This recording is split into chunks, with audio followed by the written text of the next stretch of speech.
Welcome back to some top level beyond all reason. The massive scale real-time strategy game inspired by total annihilation with 10 commanders loading into Hellas Basin, and for the first time, we're gonna get our metal feet wet. So, if you enjoy a little bit of variety in life, it'd be awesome if you could smash that like button and maybe even subscribe. Help counter the algorithm. Jimmy, what are we at? 369 likes on this video, on this cast, and I'll cast another one. And I've been getting into it. Hopefully, I'll probably do it anyways. But thank you for watching. Hopefully, you've had a good day so far, and hopefully it's about to get just a little bit better, as we have a battle between Team SG and Team Pro. With the notable exception of one traitor, it appears that SG managed to send one over to make sure they had the team rounded out. But 5 versus 5. Title power at 21, making it quite a lucrative option for early energy. And we've got 3 players on the front lines for either side. Now, it does appear there is no way to traverse your naval units between one bay and the other. So we have SG taking control of the northern bay, and the pros will be taking the southern one as the battles will begin in the front line. What kind of metal income? 4.0 metal. Wow. A rich commander's game. A lot of income across the board. And if you haven't watched before, possibly the most important thing. Metal per second. You see it in the top right there. Probably the best indicator of who's ahead consistently. Without metal, you can't build anything.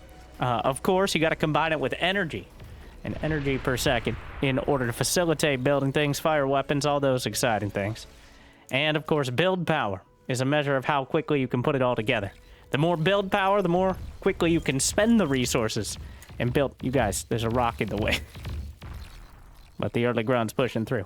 Then you have metal produced overall throughout the game, energy produced, current army value in metal, which is including the commanders, which is why we're so dead even and relatively high right now. Defense value, turrets, which are only now coming online, and economy value, alongside total damage dealt. So both sides have their commanders patrolling the seas, while the standoff begins in the center. Controlling that center line is partially the ability to put early tier 1 units on the field. I have no idea how much the naval units will factor in, I'll be honest. I kind of shy away from bit hydrophobic myself. I've tried it out. Seems pretty cool, and it has a very high impact as time goes on. If one side is able to take decisive naval control, well, ideally on this map of both sides, then they will be able to choke off probably the center of the map, and it usually leads to winning the game. A bowl? Is that tier 2 already? Wait a second. You gotta find the blue plate. Wow! So these two teams clearly coordinate. You can actually see the sliders down here in the bottom right. They're sharing most of their resources, pooling it, so designated players can actually get a lot more tech more quickly. You'd be lucky to see tier 2 at all in a 1v1, whereas here in a coordinated 5v5, we already have tier 2 constructors on the field. So the incomes will be skyrocketing.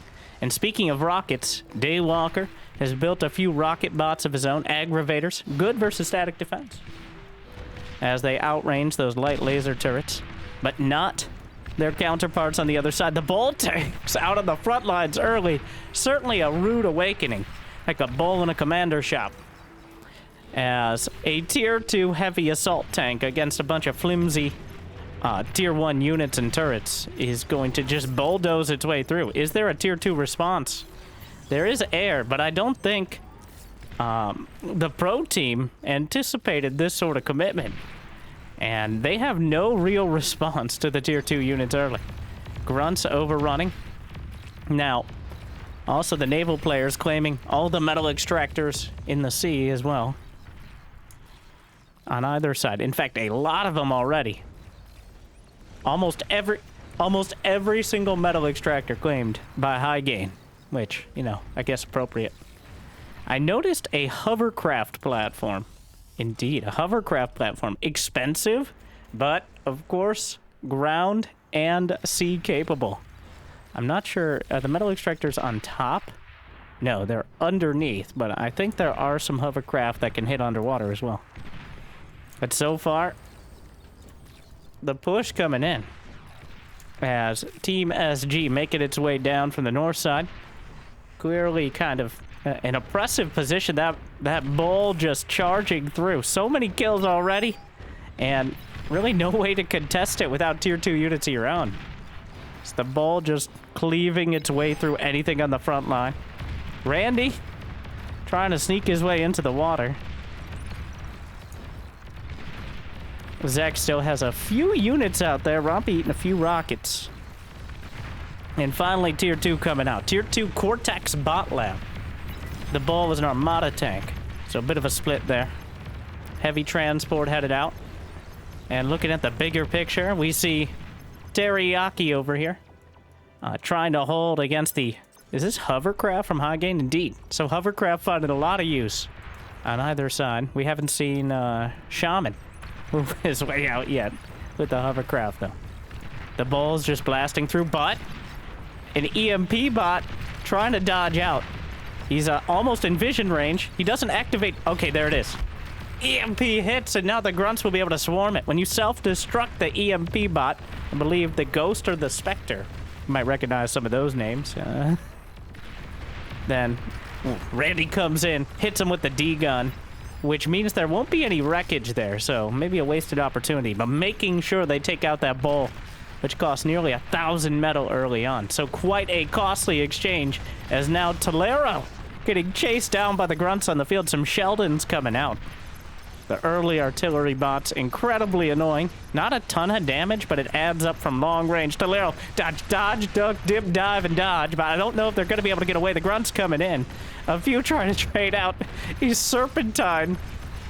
Zach looking to target it. The commander, he doesn't have vision, so he doesn't know exactly where, but I think 1%? What, 0%? Wait, 0%? 1%? What? The commander... Is it even worth it? He's running into the sea. If he gets fully underwater, I think he can just straight up avoid the artillery hits. But here come the hovercraft. I expect a few dozen pings in a moment from Team SG as the hovercraft. Yeah, making their way north, turning it around. Teriyaki got to find a way to deal with this, but a couple dozen hovercraft coming in towards the ground-based economy. And so far, the pros turning this game quite dramatically in their direction. I don't know if there are any hovercraft to deal with it. Some shurikens are moving out. Did he actually live? 7% HP. Tolero lived. And that might be the saving grace here. Keeping that commander alive is quite a win. Now we have some Mauser artillery. The Armada artillery tanks dueling. In general, the artillery tanks are just straight up better. Vehicles are just better in a straight up fight than their bot counterparts. But the bots have the maneuverability. They're usually a bit cheaper, quicker to get out, so there's a trade-off there. But the shurikens are stalling out the hovercraft, but they can't kill them. All they do is that EMP stun. The battle will continue down the center line, but the center line won't matter if the rest of the economy is gutted by the hovercraft. Jaguars trying to come forward. There is one Spectre that gets taken down by the grunts. Where is the answer for the hovers now? The fighters come in. Randy built some fighters. And Teriyaki, fighters of his own, will clean it up. But the shurikens were swiped out of the sky, which means now the hovercraft are able to get some more damage done. And he's got some sweepers. I don't know any of the names of the hovercraft. We got seekers and sweepers. That looks like the extent of it for now. Jaguars trying to come back to deal with it. Meanwhile, the Armada tanks have made their way forward and starting to really threaten the production. If they take out... Well, this geothermal is obviously kind of a big deal. That geothermal going down could just be the end of the game. It's an advanced geo, and its explosion will trigger a chain reaction across this entire side. We got some Possum hovercraft launchers just targeting things down. Daywalker out the front. Do they have vision? They see the commander. He is cloaked. They're running low on the energy here. Meanwhile, a brawl happening. It looks like Teriyaki trying to sneak onto the ocean. And kind of successfully doing so. His ship's moving by, the Riptide assault frigates, but he's targeting the commander with his own. Daywalker, Randy! The commander is in a transport, and he's chasing down. He's going to try to take out. There's no anti-air to deal with the transport, though. Looking to land. Even the explosion might be enough. Takes out one. D-gun on another. Picks it up. What a save! Randy getting out of there, but I don't think the commander is targetable. Though obviously he's going to have a bad time if the transport gets taken out. Randy with a massive... the size of his gears there. Just incredible to get in and then get out. I really thought that was a suicide run, but Randy had greater ambitions. And taking out those backline artillery has clearly helped here. Teriyaki back. The forward shipyard produced, but the ship's just brawling it out. Frigates on both sides. Meanwhile, the hovercraft were taken out. Quite an exchange across the field.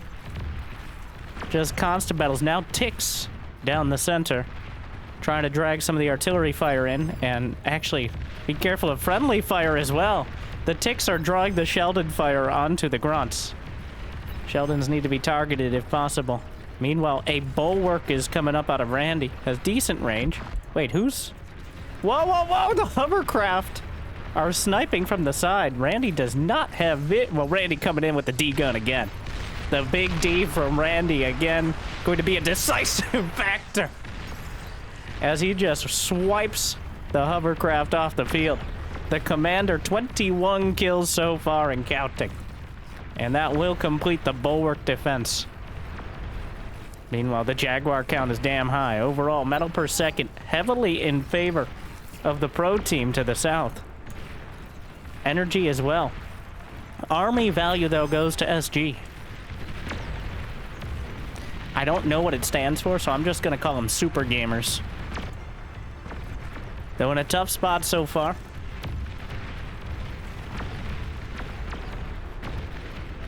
The Sheldons still shelling. Some of the spy bots tried to sneak through, but the Jaguars on the back line clearing things up. Bigger picture for a minute. Overall, well, looks like the lines have been drawn, but the real story is High Gain decisively winning the sea on his side. And now he sees what he can get off the edges. He's denied multiple metal extractors. Teriyaki has been forced fully back onto land.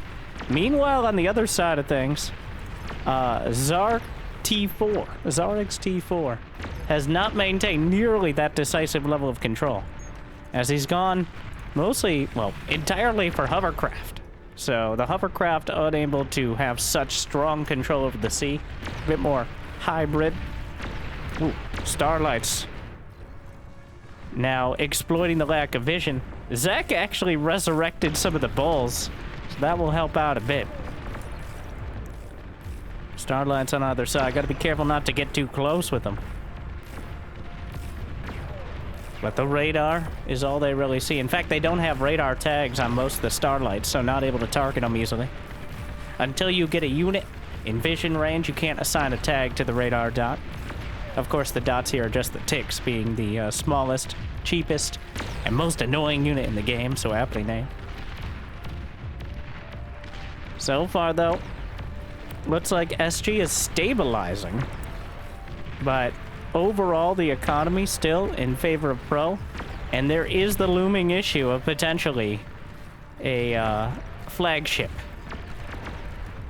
If you win the sea, and you have pure control and potentially an economic lead, the best way to exploit it, at least in my opinion, make sure to correct me if I'm wrong, is a flagship, which has more than enough range to brutalize the entire front line.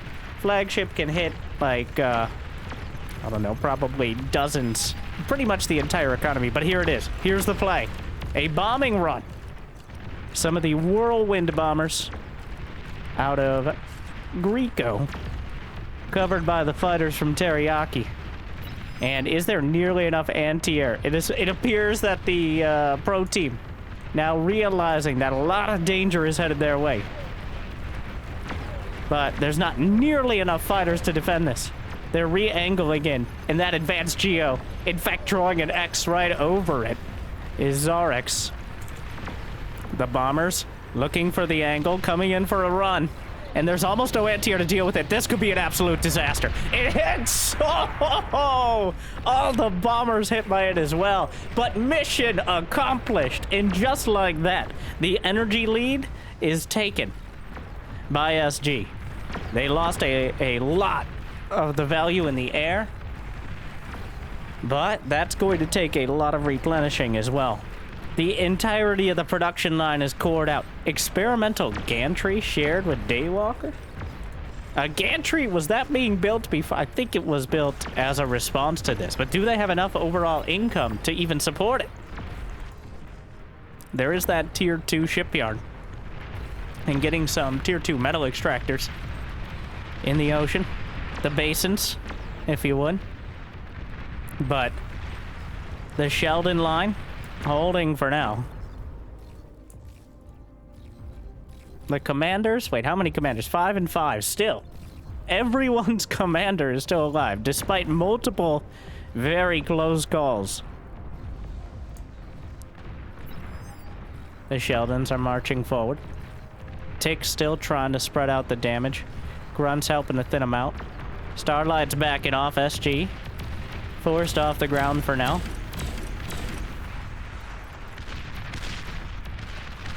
Another set of fighters. Jaguar's actually on the run. Wait, are those bombers? Oh, yes. Looking for another bombing run. No fighter cover. He doesn't have a lot of vision, but could just target the Geo direct. I think he meant to target the Geo, but there is no Geo. Either the first one got taken out. Looks like there's definitely some wreckage there, but it was a tier 1. So looking for better options, but a bit lackadaisical not to include some scout craft in order to get vision ahead. That means he's flying near blind and just has to take some educated guesses where to target. Interestingly, the pro team has not retaken. Good carpet bombing run. Just going to wipe out a lot of the wind turbines and solar panels. Coming around for another pass. There's no response to this. He's going to get multiple bombing runs. The advanced solars as well going to go down, and this will severely cut into the energy production of the pro team. Energy production now down to 6.4 thousand overall. And since they're sharing so much, you could just assume that's whatever player needs it. Another one, he's not done. I kind of keep neglecting to realize how few fighters. Another 1%. Just one more bomb, or even one of the bombers.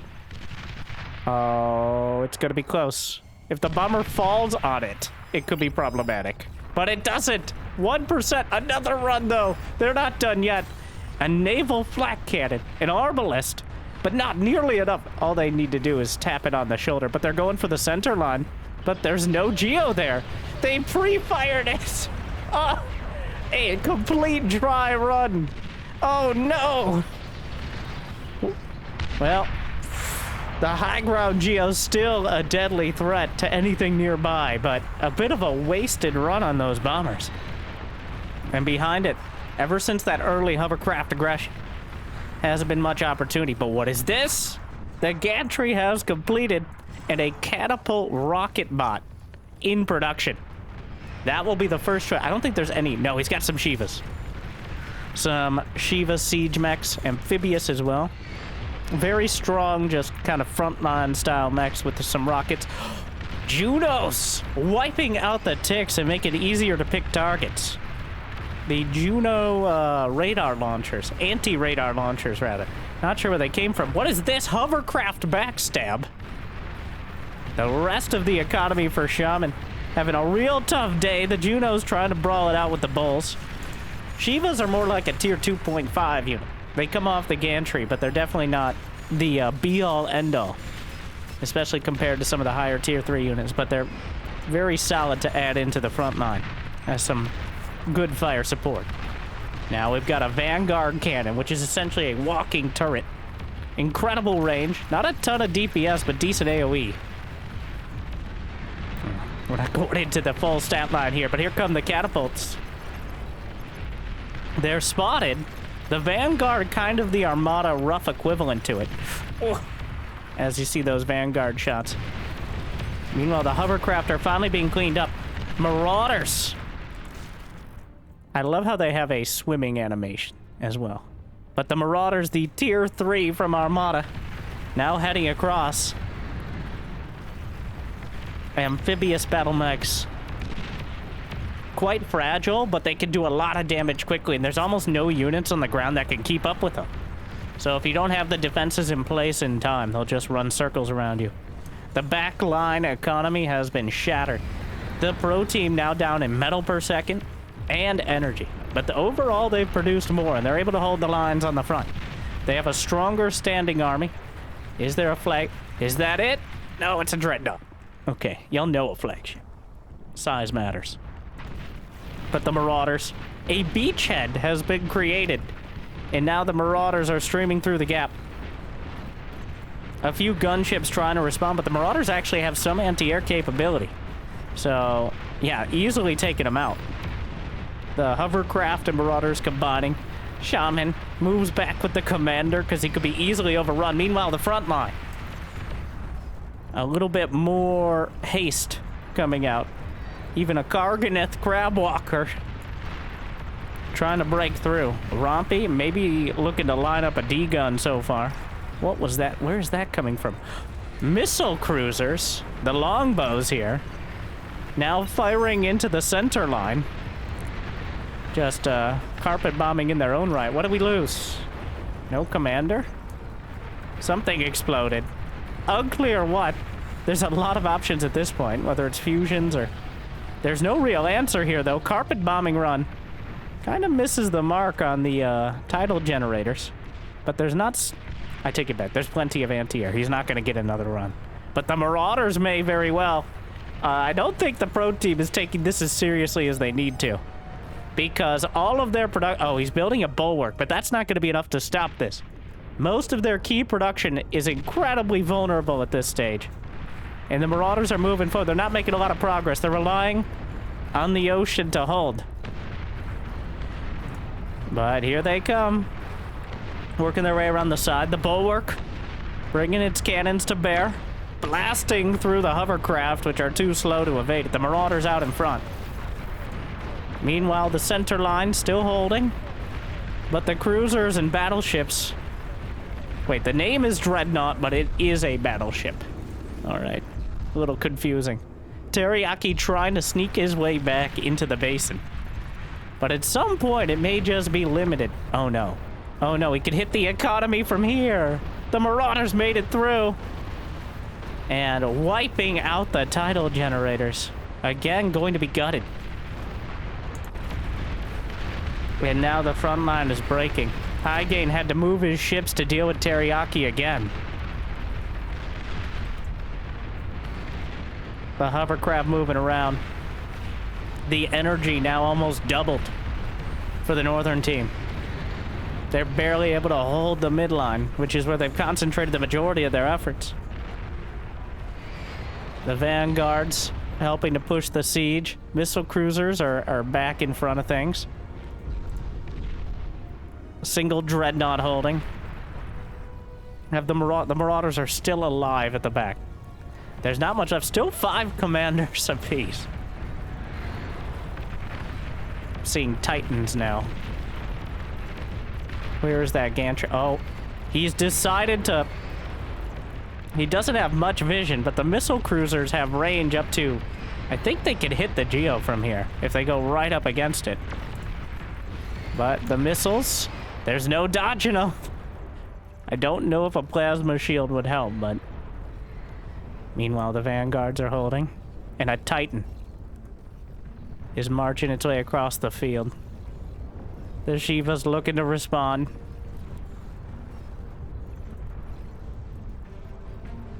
Some demons. Much weaker, but kind of the Cortex equivalent of the Marauder. Like 3 Marauders strapped together with a flamethrower. quite fragile for their cost, but a ton of DPS. And it's a flamethrower. So, there's the demon. You gotta be very careful of as literal as possible friendly fire. Still with 5 commanders apiece. The advantage definitely for Team SG, as the Marauders are still gutting the back line. Czar has now made it. Oh, a demon is driving him back to the sea, where I don't think the flamethrower will work very well. This demon taking big hits, needs to be repaired. Randy holding it together. Essentially subsidizing the production of Daywalker's gantry. But it's a team effort here. The real story will be if the missile cruisers are enough to break in. He hasn't invested in a flagship. It's such a massive expense. Yeah, 17,000 metal. For reference, the missile cruisers are 2,000. So not cheap, but a bit more granular. You get a bit more options when it comes to targeting. Repairing the demon. The vanguard's moving forward. And still, it's so surprising to see 5 commanders apiece at this stage. Usually at least 1 or 2 go down early. And we have some crazy trades, but those 5 commanders apiece definitely open up some D-gun options. The disintegration gun on the commanders one-shots anything. Anything. Whether it's a grunt or a juggernaut. Oh, the demon as home defense is definitely a choice. Oh no, the commander.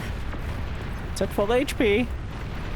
Taking some hits, but the demon is zoning it out for now. The Titan, though, holding the front line. 54 kills. Backline being targeted. Doing a great job of it, actually. The Vanguard's almost down. Zach back it off. He was going for the D-gun on the Titan, but it didn't work out. Meanwhile, the missile cruisers have cleared completely Teriyaki off the map. Can focus all of their efforts. He's got a close-in plasma. I guess that's a super turret because it has pretty light range. And the pro team starting to make some progress again. The missile cruisers have cleared out everything nearby. Why are units heading back? Whoa, wait, what? The turtles! Oh, I like turtles. The turtles have snuck by. There's an advanced fusion back here. Looks like the turtles actually took out a dozen or so, half a dozen metal extractors. So they're holding Shivas and demons on the front line. The pro team starting to stabilize, and with multiple battleships and longbows. Strelabora. Those ships looking very good so far. Meanwhile, the naval player, Czar, has focused a lot more on the amphibious units, but they haven't quite gotten the decisive victory that he needed. So we'll see. Is that a smile? I don't know. Some pings. The commander out in front. The Titan almost taken down. 13,500 metal on the Titan. The longbows now in targeting range of the main. I'm surprised it took so long to get here, but clearly able to drop those cluster bombs on the production. Is there anything else in range? The fusions are in range. The construction turrets are in range. The longbows can't get any closer with their noses right up against it, but they're close enough and may end up costing them everything. The Titan has not yet pushed back. Metal production now very dicey, considering those turtles just took out so much. The hovercraft are staying under the cluster bomb fire. Oh, is it happening? Oh, he's making... Wait, can you make... He made a... You can make a gantry underwater? What? I think we saw that on the other side, and I didn't register it. It's gone now, but... I just... What? I guess every unit that comes out of the gantry is amphibious. Technically. A lot of them are so large, they just go above things. But now the Tier 3 combined push with the Marauders looking to turn it around. The pro team. I think they've stabilized, and now their army value is 65% more. This Titan has 111. 11 kills and counting. But the demon's moving forward. The Titan in a very, very uncomfortable position. Things getting hot and heavy. And the Marauders are building up in numbers. Juno on the back line.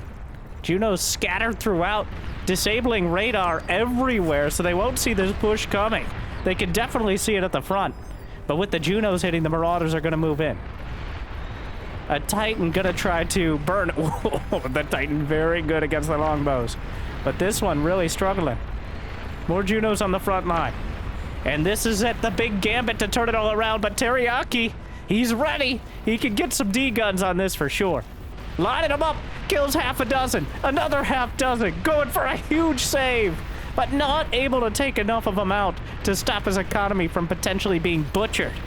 The Bomber's trying to move in. We got the Shivas on the front line. A few catapults behind. The Titan's far too slow to make a difference here. The advanced fusion can be targeted. Bombs dropping amongst his own economy. But there's not much left to speak of, so I guess he doesn't have to worry too much. The advanced fusion. And GG! They turn it all around even without any commanders going down. Wow. Czar, the, well, I guess semi-sung hero. But Zek coming in with his frontline units.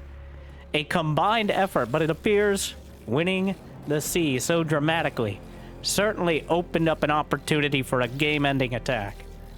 And I'd like to highlight some units. I want to do this for the newer players, also sometimes including myself. But I'm going to pick 3 units or buildings that I think made a big difference in the match, especially ones that you don't usually see as much, and just give them a little bit of a look over. So here we have the Longbow Missile Cruiser from Armada. Tier 2, 2,000 and 10,000 energy. Oh yeah, and like and subscribe if you enjoyed and don't care about this or you know more than me. Has a ton of range. Looks like it has directional fire, and we saw how it kind of launches the cluster bombs. Also has some built-in anti-air, so quite helpful in clearing out groups. Honestly, I think they were being a little underutilized in that case as well. And then, still a very common unit, but always seeing more uses for it, is the Marauder Amphibious Assault Mech, seen here in amphibious form. I'm not sure if it can attack while it's underwater, but it certainly can move, and it even has its own little tucked-in form, which is sick. Cost $970, 21,000 for Armada off that gantry. We saw a ton of use from it. And then, I want to pick a hovercraft. Let's see if I can find a hovercraft. There's got to be some lying around still. Just the Crocodile. Crocodile hover tank. Oh, we see 270. 2,400, but this is kind of your baseline go-to hovercraft for, I'll be honest, let's see. Yes, Armada. Hovercraft, kind of rarely seen, but utilized to great effect in this match. One more, the Demon, which is a new, new from, and I played a couple years ago, but the Demon with the Demon's Maw, heavy, long-range AoE flamethrower. Very clearly, wait, it has a damage modifier against subs, which implies it works underwater, which is hilarious. And it seems like it has some basic anti-air with the shoulder rockets. But the Demons, quite fragile. 20,000 HP, I believe, at the, or is it 19,666? Oh, that's because it has a little bit of XP, which gives it some more HP. But, well, quite a turnaround. It really looked like the economic damage from Team SG. You know, something quite amusing that one of the star players was Zek for the pro team. I believe this was just a friendly skirmish match. But there you go. There are your stats. You can pause on that if you're interested. And energy production, units killed, energy used, metal produced, energy produced. What a match. Honestly, I at first I thought just winning and gutting the economy would make all the difference, but it turned around several times. So hopefully you enjoyed. Let me know if you even care about the breakdowns, though of course you made it to this point and didn't just skip to the next video. So little biased, but I hope I made your day a little bit better. If you got the means and motivation, be awesome. Check out Patreon or YouTube membership, which we have here on the second channel, or, well, this channel as well now. So thank you for watching. I hope you enjoyed. I hope I made your day a little bit better. Good luck, have fun. Stay unreasonable.